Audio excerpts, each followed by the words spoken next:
Insight treatment program, it's a program that's a little unique because we prioritize the family component. The parents have to be part of the solution. Typically, these treatment programs are in a hospital setting or in an office building, in a medical building. But we believe that it needs to be more of a creative space where the kids can play, have a little bit of fun, and get to know the other kids that are in treatment, because that will allow for them to open up. So creating community is very important at Insight. Hello, and welcome to another Website Depot podcast. As ever, I'm your host, Greg Benevent, and I'm once again lucky to be joined by Noël Dombroski. How you doing there, Noël? Doing pretty good today, Greg. How are you doing? I'm doing good. I'm traveling. I'm visiting my mother, hence this odd posture as I try to sit in the best possible way here to be on Zoom. But these are all things we've learned to deal with throughout the course of the pandemic, and even as things open up. And that, I think, sort of ties into what we're talking about today, about what you can learn from the stuff you've seen and the stuff you've interacted with. Movie marketing is something that everyone is exposed to, no matter what industry you're in or what interests you have. Yeah, I guess you can kick it off there and talk to us a little bit about how, movie marketing can maybe influence your business and marketing no matter what you're in. Absolutely. Yeah, I think something that at least we all might have in common during this last year is that we've all been watching a lot of TV and a lot of movies. And, where we're at with Website Depot, we're very fortunate to be in Los Angeles Oh, yeah. and fortunate to be in the middle of like the hub of the movie industry. And I think there's a lot that we can kind of take from all realms of behind the scenes, I think, especially movie marketing, but also in terms of, selling movies, creating that story is not so different from creating your own brand story. Absolutely. So I don't know. I think one in particular that jumps out is, and we say this in a million different ways when we talk about marketing and content and creating these campaigns, but you don't have to reinvent the wheel. And Right. the idea that good artists copy, but great artists steal is something that is very prominent in movies, and I think it's Certainly. absolutely the case. Whether you're creating, whether it's a giveaway or an ad campaign, etc. When you're creating a movie and you're drawing from these influences, you're studying them quite deeply, and I think you should be doing the same. Somebody has done what you're about to do before, Yes. and it's Yes. foolish of you to think that, well, I'm going to ignore that so I don't do anything like it, so I don't even, so this doesn't even look like that guy's movie. Okay, Right. but now you're going to lose out on, take it and twist it. Facebook ads, etc., also have a lot of great opportunities for people. You can look in and look at other people's campaigns, and there's plenty of tools where you can kind of look at, the strategies of your competitors and say, how can I take that story and twist, how do I take Planet of the Apes and then put it in space? It's like work with what you know already. Right. And just, yeah, and that's it's, I'm so glad you brought that up, because that was something I totally unrelatedly touched on in one of our recent blogs, was that, like, it's so great to be like, okay, I want to think outside the box and do something unique. And yet when you do that, you can very much lose, the most attractive parts about your company, your business, your industry, the parts that people really do connect to, and that you have to, think about why people like something, as opposed to just, okay, we're starting all over from scratch. We were just talking earlier a little bit ago about examples of movie marketing, and I was trying to think of any that really jumped out at me over the last year. And the only thing I could think of, and it's just because I guess I recently saw the movie, was that I want to say it was England. I'm not sure. I believe that was the country. I believe it was somewhere in Europe. But essentially, Warner Brothers paid a film crew to film Tom Cruise going to watch the movie Tenet in theaters, and it was like, and he was masked, and it was, socially distant. But it was, I mean, if you're going to get an influencer, I mean, you're not going to do a whole lot better, perhaps, than Tom Cruise. I mean, I'm not saying going to see a movie in the middle of the pandemic was a good idea. I mean, I'm not saying you have to get a movie star either, but the idea of reaching out to somebody in your community, that whether it's, someone online, or even if it's just like a high school teacher or something that, could use your products, even if it's, something like that. That to me, I've really come around on the idea of influencer marketing like that really can be a beneficial force.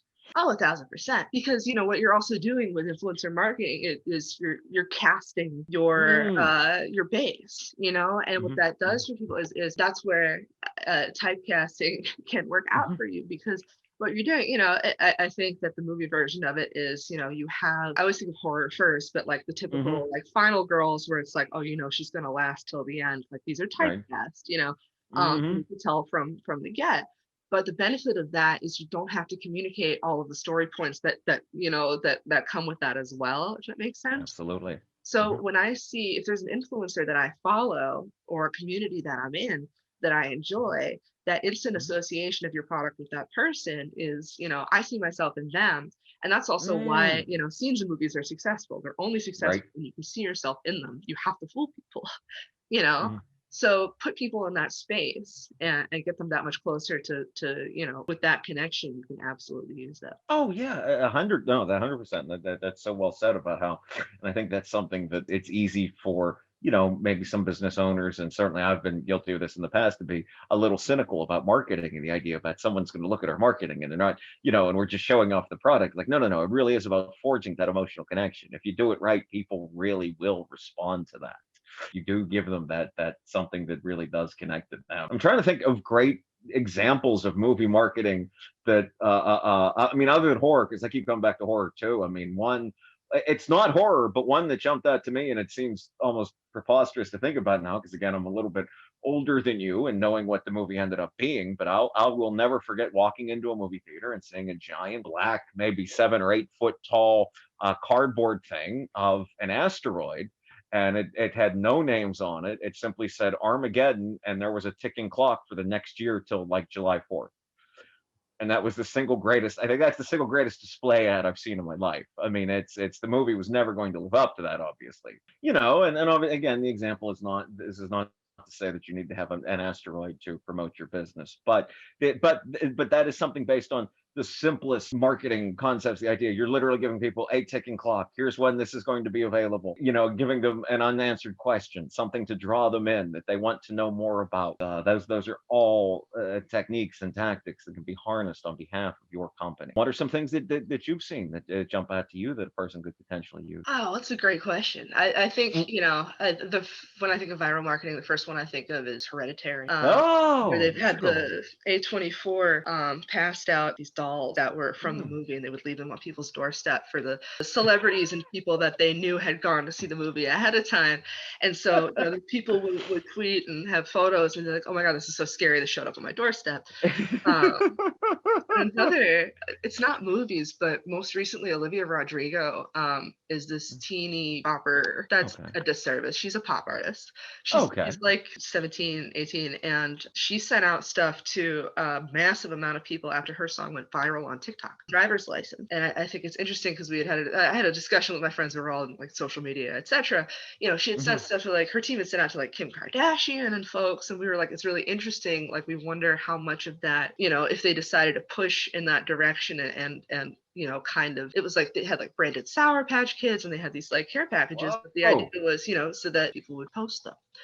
So it goes back to something that I think we talk about a lot here, like don't be afraid to give out the freebies, because Right. that's also how you get attention. Because it's like, it's basic human instinct. We love free stuff for some reason. Mhm. Like it's very attractive Mhm. to us. Yes. No, that's so true, and we literally can't say that enough. I mean, that's such a good idea. But I was struck by when you were saying that about it. It's not just that the pop artist gave out the free stuff. It's that she gave out some free stuff that you would actually want. These branded Sour Patch Kids. It wasn't just like, okay, this is something that's been sitting in the back of our inventory and we're giving it out now. Like it, there really is. I mean, it's that, give a lot to get a lot kind of thing. I mean, not that you have to give away plenty of, giveaways, but rather to give away something genuinely good. Yeah. And I think you tapped into something both with the honestly this works for giveaways, but general, I think content and marketing, the less is more.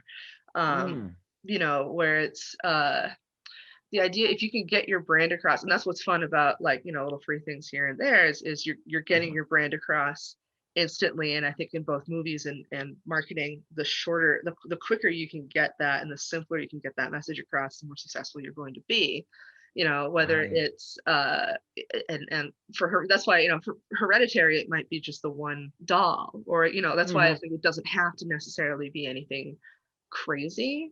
But it also makes me think of, in terms of viral marketing and stuff, there's a TikTok trend that is kind of based around Adult Swim. And The Cartoon Network thing, right? Or is it, or the yeah, concept of an adult? Okay.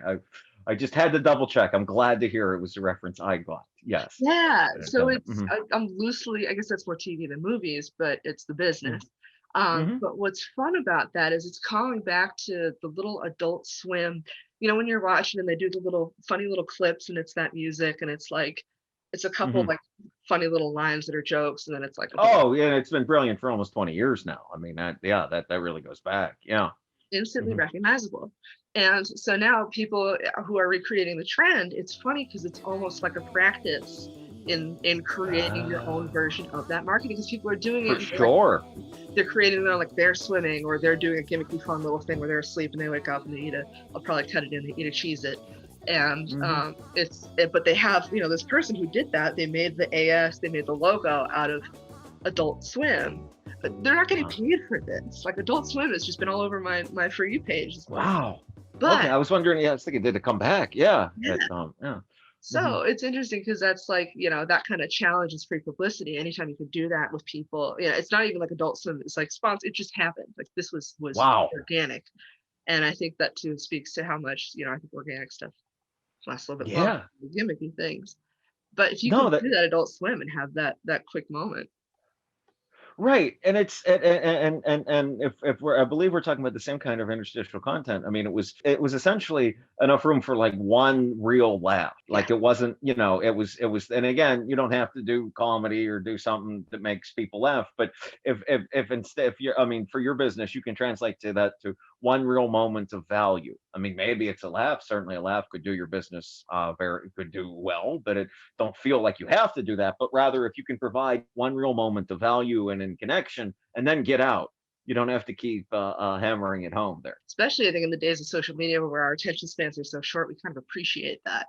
And that wit and that extra, I think it takes a little extra effort to cut it down. Kind of, I think almost even if you want to like tie in like screenwriting and how they talk about, Mhm. you know, the better scenes, the shorter scenes, like get in late, get out early. You know, the Yes. quicker you can get information across in a scene, the more successful it's going to be, you know, Mhm. especially in comedy. But that's also like that's comedy's not too far off, I think, from what you're doing there because it's that gimme, it's that moment where you want to get that reaction. Like, that's exactly right. You're doing something to provoke an involuntary reaction. I mean, maybe that reaction is laughter, but laughter, but moreover, what you want that involuntary reaction to be is like, wow, I want that.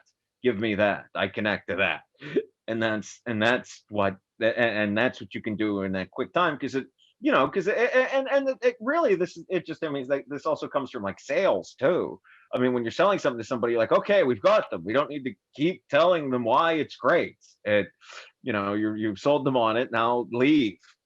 Go with your winnings. And, mhm. Almost like the antithesis of like the what are they, the ShamWow and the Billy Mays commercials where they're long Oh, well, yes, range, you know, and it's like it's interesting because each of that. Oh, I didn't even think of that, and it's interesting.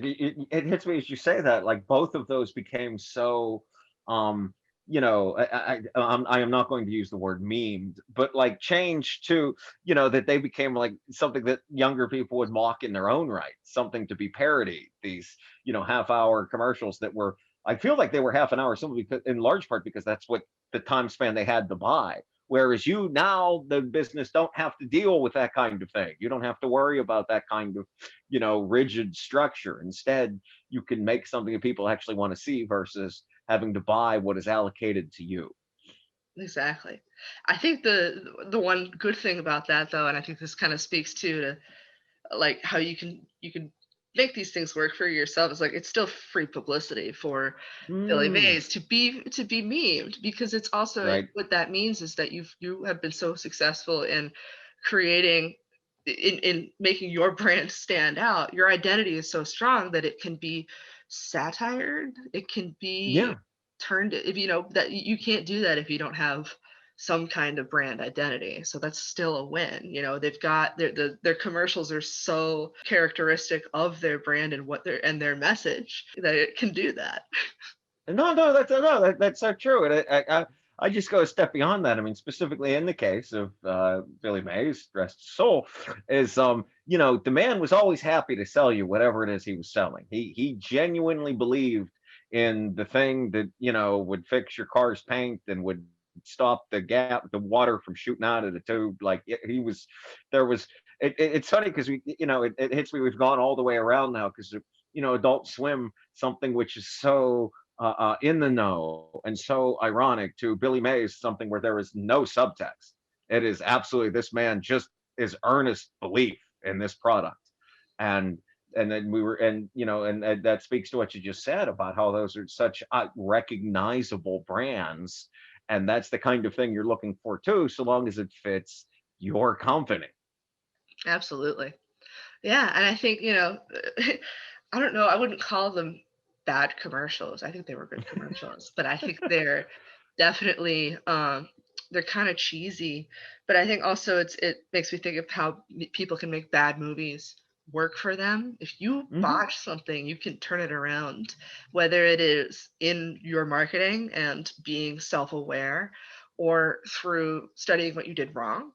Um, Mm, I think a great yes. example of self-awareness with like movie marketing is, I don't know if this is, do you know The Room? Like Tommy Wiseau. Do I know The Room? I Okay. I Yeah. I, I saw it back at the Lomely with friends, and Tommy went by and gave everyone a high five, and I held my hand at my side because I didn't feel that I could condone this. But yes, I've seen it 3 times in theaters. Yeah, and I've seen it with the riff tracks, which is just overkill. But and so yes, and I've shown it to different groups. So yeah, it just hits me. How did we not talk about The Room to this point, Noel? The time that I you and I don't have known know. each other, how did this not come up? It's so funny because I've seen it many times. That is a Mhm. fantastic example, and it goes back to some of what you're Yes. talking about with the heart. Billy Mays had heart, and that is Yes, what he makes did. that brand special. Your Hmm. stuff does not have to be polished or anything to, it doesn't have to be traditionally good to Hmm. have that connection. Tommy Wiseau put his heart, soul, and money into this movie, Yes. and I think part of it, is that he might be blissfully unaware, but he made Hmm. this work for him. He owned it. Yeah. He's continuing to Hmm. make stuff. Hmm. I also think that there was a group of kids who were from USC that fell in love with this movie, and Yeah. I think they were the ones who started doing the screenings where people would throw the Hmm. spoons and stuff. Your stuff, if you are genuine, can still connect with people. And Tommy Wiseau, had he been like really serious about the craft, could have studied what he did wrong here, made a bunch of other movies, etc. And that's the benefit, is that you guys are more self-aware, I think, than Tommy Wiseau, and you can do these things. Yes. But You'd almost I like have to to be. say, things can have a life of their own, and that's Hmm. okay. I think Hmm. that there's room for bad movies. There's still room for, taking the risk on the cheesier stuff, because that heart can still shine through. Absolutely, 100%. I mean, it's as someone that's watched, a lot of bad movies, for ironic and unironic reasons. I mean, what makes the ones like The Room and all that stand out is the person genuinely believed in what they were doing. This was something very serious to them. It wasn't just, we're making something bad to make something bad. That simply goes away, and that's and so that, and I think that's sort of where, you know I guess what we're getting back to is and this kind of ties it all in, is that believe in what you're doing. You're going to know if this is, if you're putting together anything from a tweet to a complete marketing campaign to everything in between. I mean, it's not to go totally Los Angeles on you, but listen to your body. You're going to know if this is right for you or not. I mean, really, if it's always a struggle, if it never feels right, it isn't. That's not to say that you can't rewrite things and things can't be changed, and working with a team of diverse people with different perspectives is always great. But if it's always a struggle, if it always feels incorrect, it almost assuredly is. Absolutely. Because people can smell that. I think that's Mm, something that we always come back to, is that the second that you are not genuine in your marketing and your outreach, people will smell it from a mile away. I think mm, the other side of that is that, the value of having a mission for your brand and that heart, is that there's always going to be there are people that you are meant to reach. And you're not going to reach yes. people if you don't take that risk. If you Hmm. didn't make that bad movie, there wouldn't be the group of, college guys that adore watching it every Friday night. And you know what? You Right. made that connection. Now, if you Hmm. continue to make movies, you continue to grow, you can reach other demographics. If you keep revising your ads and you keep working, you can add to that demographic. But if you don't take that initial risk to step outside of your comfort zone because essentially movies are made because we want to connect with people. It's a communal Oh, experience. for sure. We watch movies in the theater all together pre-COVID, and now we can do that. No, yeah, no, we're starting it again. Yeah. Because we do like laughing as a group. We go to shows, we go to comedy, we go to theater because we all are having that human experience. And what we are engaging with is emulating the human experience. And if you take all of that out of your marketing and it's all sell, and you don't take those risks in a way because you want to connect with people and really service them, and that's why you're doing this, then you got to reevaluate where you're coming from. Absolutely. And again, I again, perhaps being overly optimistic, but I imagine if you are just feeling sell, you're going to feel that, because you're not going to feel that human connection to it when you're putting it together. You have to, you're marketing to people. You have to remember that, not wallets. Right. Yeah. Well, that was great, and we could probably go on, and there probably will be another podcast later where we compare marketing to The Room, or talk about that's marketing. That could probably be its own podcast later on, everyone. So glad I wasn't the only one thinking that, because I was absolutely going to pitch that. Right, we absolutely should have done that a long time ago. I can't believe neither of us. That just fell through the cracks. I don't even know. It's weirdness. But thank you so much, Noel. That was genuinely great. I really got a lot. I mean, I always get a lot out of it, but that one I really did. This was fun. We'll have to dive back in later. Indeed. All right. On behalf of Website Depot, my name is Craig Benevent. Take it easy. Have a good night.